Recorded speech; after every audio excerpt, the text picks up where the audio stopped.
Bonjour à tous et bienvenue sur ma chaîne YouTube. On se retrouve aujourd'hui pour une nouvelle vidéo où je vais vous faire une nouvelle vidéo sur mes dernières séries vues. Alors, je pensais que la dernière datait de près d'un an, mais au final, la dernière date du mois d'octobre 2019. Donc, elle date pas depuis hyper longtemps, 5-6 mois bientôt, bientôt 6 mois je pense. Mais dans tous les cas, j'ai décidé de vous en faire une parce que depuis, j'ai des séries dont je dois vous parler. Alors je vais commencer par une série dont j'aurais dû parler déjà dans les deux dernières vidéos, mais que je ne faisais pas parce que comme j'avais dit que j'avais peur de spoiler, depuis en fait je l'ai regardé entièrement, vraiment entièrement, ça devait être je pense en décembre, voilà, où je me suis refait les 3 saisons d'un coup. Donc je pense que vous avez tout de suite deviné de quelle série je parle. Il s'agit de Shadowhunter. Voilà, donc en ce qui concerne Shadowhunter, je l'ai regardé entièrement. Mon truc va pas se mettre à jour. Bref, je l'ai regardé, re-regardé entièrement, donc de la saison 1 à la saison 3 en décembre. Et justement, j'adore cette série. Je kiffe cette série. Je kiffe la fin qu'ils ont donnée, même si... comment dire, même si c'est une fin assez ouverte, assez... comment dire, c'est une fin dont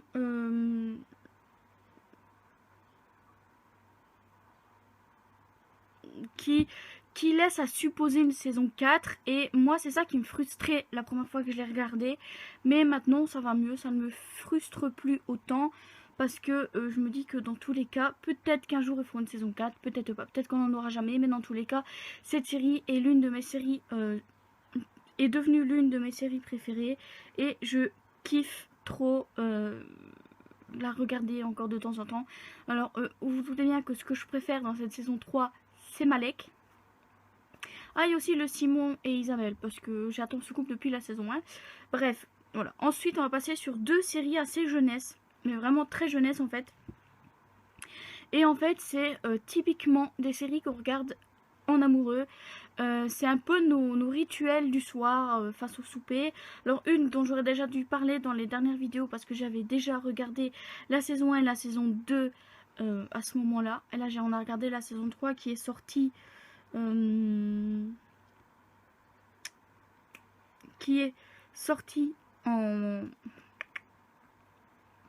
je sais plus.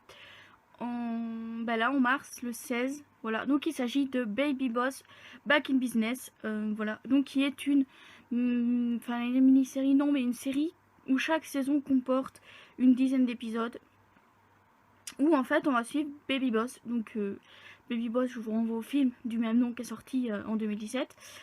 Donc Baby Boss qui, après s'être fait virer de Baby Corp, va mener à bien des missions, enfin va virer ou pas, de toute façon c'est toujours en lien avec Baby Boss et Baby Corp, aussi avec Templeton, donc son grand frère, voilà, où on va le suivre dans différentes missions. Et nous on aime bien, ça nous occupe le soir, voilà. À raison de 2 épisodes par soir, on peut se la faire en même pas une semaine. Et nous on aime bien, on l'attendait en fait cette saison 3. Dès qu'on a su qu'elle sortait le 16 mars, on s'est dit on aura enfin quelque chose à regarder. Alors une autre série assez jeunesse, où là pareil on a regardé que la saison 1 parce que la saison 2 n'est pas encore disponible en français sur Netflix.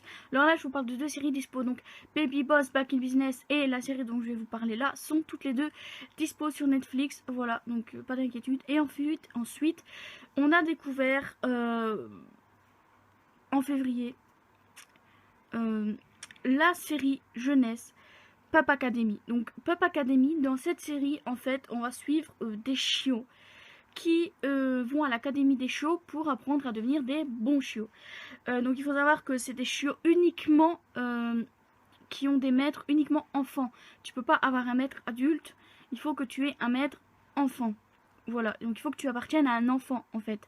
Et donc dedans on va suivre principalement un petit garçon, je ne me souviens plus du nom, mais un petit garçon qui va découvrir rapidement que l'académie des chiens, on y travaille de père en fils. Voilà. Et donc il va faire à son âge moitié école, moitié Académie des chiots, ou ben, pour apprendre le métier que son grand-père fait et pouvoir prendre la relève dans le futur. Et donc, ce qu'on va surtout suivre, c'est le maître, le chien adulte. Le chien adulte qui gère l'académie des chiens avec l'adulte en personne, qui doit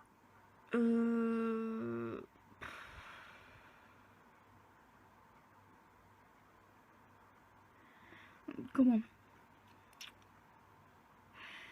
ils essayent de faire une prophétie, c'est-à-dire qu'un chien des rues doit se lier d'amitié avec un enfant. Et on a bien aimé, on a hâte de voir la saison 2, voilà. Mais dans tous les cas, on a bien aimé et c'est plutôt cool. Alors ensuite, on va bifurquer dans l'autre chose. J'ai regardé récemment la saison 3 d'Elite, comme à peu près tout le monde, vu qu'elle est sortie début mars. C'est pas compliqué de l'avoir regardé hier récemment, mais je l'ai terminé hier soir et je me dis que je vais quand même l'intégrer à cette vidéo. Donc, autant je me plaignais que la saison 2 était assez décousue selon moi, autant cette saison 3, je kiffe. Mais vraiment, j'ai kiffé ma life en regardant Elite. Comme d'habitude, j'ai fait des suppositions qui se sont avérées fausses, c'est pas très grave. Concernant l'intrigue de cette saison 3, n'est-ce pas? Je pense que si t'as pas vu les deux saisons, je vais peut-être pas te le dire. Dans tous les cas, si t'as vu la saison 3 ou si t'as vu la bande-annonce de la saison 3, tu sais de quoi je parle. Voilà. Et voilà, j'ai bien aimé cette saison 3. Par contre, ça sent vraiment la fin concernant le groupe qui avait là. Donc Samuel, Guzman, Nadia, Lou, Carla, etc. Donc tout notre petit groupe, en fait, ça sent vraiment la fin. Parce qu'on met un point final, en fait. Une sorte de point final à leur histoire. Au lycée aussi, même si... voilà. Et je vous dis, s'il y a une saison 4, sur qui va-t-elle porter? C'est la grande question que je me pose. Alors ensuite, de quoi est-ce que j'ai à vous parler aussi? Ah oui, donc j'ai commencé une série, pareil, j'ai regardé les deux saisons.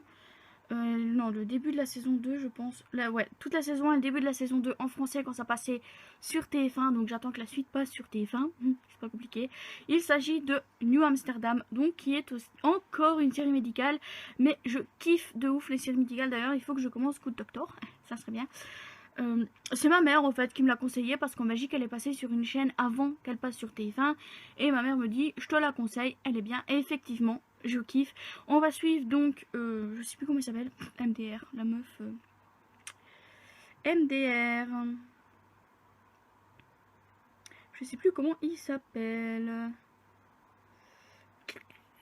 Ah oui, Max Goodwin qui va devenir directeur d'un hôpital qui voilà, et va devoir essayer de le remettre sur pied. Mais on va rapidement découvrir que Max a un cancer à la gorge, voilà. Et donc ça va être ça qu'on va suivre tout au long des deux saisons. Ça va être Max, ça va être la grossesse de sa femme, ça va être les intrigues de l'hôpital, ça va être Max essayant de combattre ce satané cancer, etc. Et j'ai vraiment énormément hâte de voir la suite de la saison 2. C'est ça que je ne m'étends pas trop sur cette série parce qu'elle n'est pas terminée et surtout j'ai pas terminé la saison 2. Voilà. Alors une série que j'ai commencé, que je ne sais absolument pas pourquoi je l'ai pas terminée, c'est A Million Little Things. Voilà, c'est une série ABC je pense. Que j'ai commencé. En fait quand je l'ai commencé, tous les épisodes n'étaient pas sortis en français. Et je pense que c'est pour ça que j'ai pas continué. Mais déjà rien que le premier épisode il m'a foutu les larmes aux yeux de ouf. Parce que dès le premier épisode on nous tape le suicide d'un de leurs groupes et les hommages qu'ils lui rendent. Voilà quoi, hein, je veux dire, au bout d'un moment. Et moi, si j'ai surtout regardé cette série, c'est pour David Guntoli. Et David Guntoli, je l'ai connu dans Grimm, qui est l'une de mes séries préférées ever. Et c'est surtout pour ça que j'ai voulu regarder A Million Little Things. Donc, un million de petites choses, en gros, si on traduit en français. Et j'aime bien. Je pense que je veux la continuer maintenant. Non, toute la saison est sortie en français. Et je pense qu'on en reparlera plus tard dans la prochaine... Dans là, je vais y arriver. Dans la prochaine vidéo sur les séries. Alors, une autre série dont j'ai à vous parler, c'est Batwoman. Alors, Batwoman, je m'étais promis de ne plus parler des séries d'ici que j'ai en cours parce que c'est constamment les mêmes. Mais je vais en parler de deux quand même, principalement. Donc, Batwoman que j'ai commencé cette année et qui aux États-Unis ne récolte pas des très bons avis, mais moi je kiffe. En fait, je pense que ce qui dérange, c'est comme avec Supergirl au début, je pense que ce qui dérange, c'est le fait qu'ils aient fait une version féminine de Batman.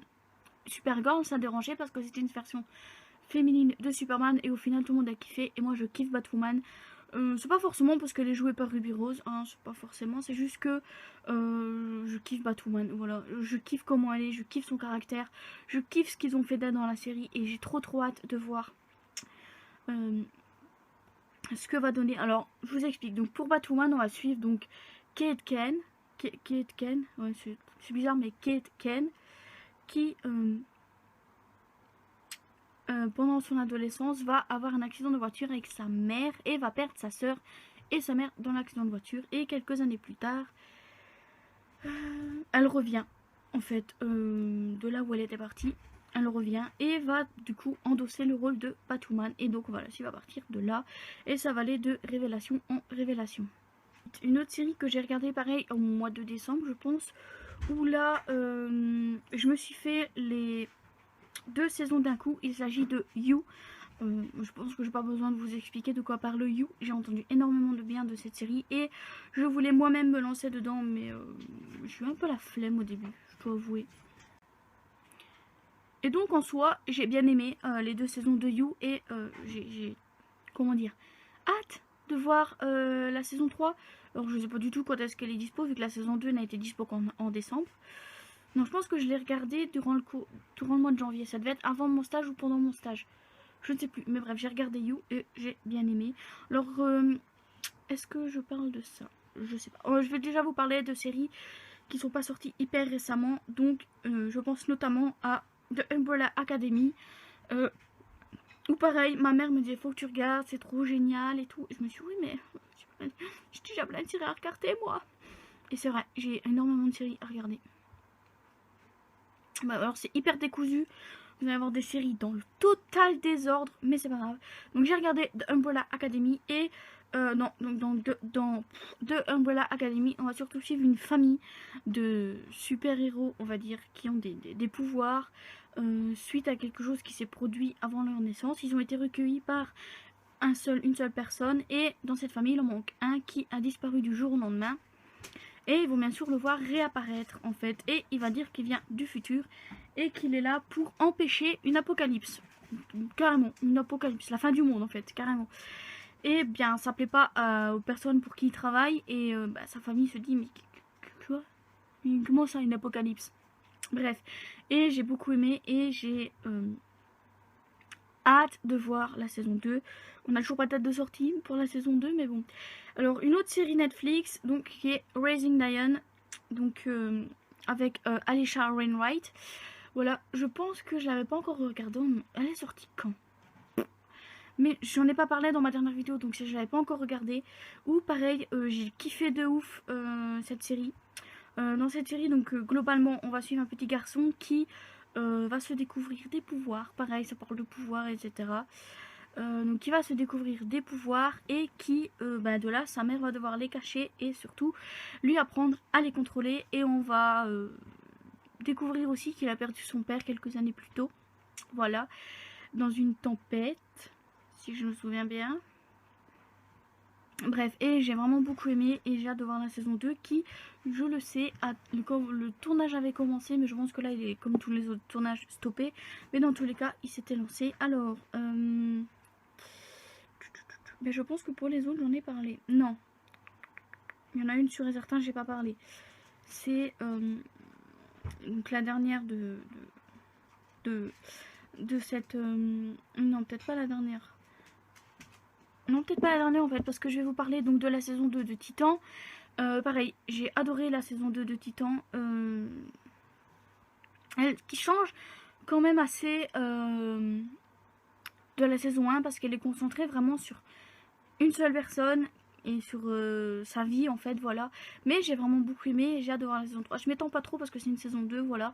Et là, tout de suite maintenant, je vais vous parler de la saison 3 de Sabrina. Et pareil, j'ai trouvé peut-être un petit peu moins intéressante niveau intrigue. Mais Pareil, je l'ai dévoré en quelques jours seulement, la saison 3 de Sabrina. J'ai kiffé de ouf et c'est Sabrina quoi. C'est comme quand j'en avais parlé dans une des dernières vidéos, je kiffe Sabrina, je kiffe ce qu'ils en font et voilà. Et je pense que là, je vais vous parler d'une série qui est tirée en fait d'un livre que j'ai lu et donc vous pouvez voir mon avis sur la chaîne. Donc qui est Glacé en fait et au Clermont on va suivre la première enquête de Martin Servaz donc à Toulouse etc avec la tête de cheval découpée etc. Donc si vous avez lu Glacé vous connaissez la série parce que ça retrace juste ce qu'on apprend dans le livre, un petit peu modifié quand même. Et donc on va passer très rapidement à la dernière série dont je dois vous parler, donc c'est Arrow qui est terminée. Donc je vais vous parler ici de la saison 8, voilà, où en fait dès le début on se doute de comment va terminer la série en fait, voilà. Parce que on sait dans la saison 7, je suis désolée si je vous spoil, que il part avec The Monitor, voilà. Et donc dans la saison 8 on va suivre Oliver qui est avec le Monitor et on sait déjà la fin qu'il a, on la connaît, donc c'est pas vraiment une surprise de la fin d'Oliver, mais c'est vrai que la scène en question est assez triste parce qu'elle survient pendant le crossover des séries, voilà. On s'y attendait aussi de ça évidemment. Et bah ouais, je trouve que c'était une série vachement cool. C'est dommage qu'elle se soit arrêtée, mais bon, faut bien qu'elle ait une fin un jour. Et je pense de toute façon ils étaient venus à bout de l'intrigue d'Oliver, donc il était temps d'arrêter, tout simplement. Mais ouais, j'ai bien kiffé cette série, et pourquoi pas me la refaire entièrement une fois, et voilà. Ben c'est tout pour cette vidéo. Ouais, c'est tout, j'ai plus rien à dire. Donc je vous laisse et je vous dis à bientôt pour une prochaine vidéo. Bye bye.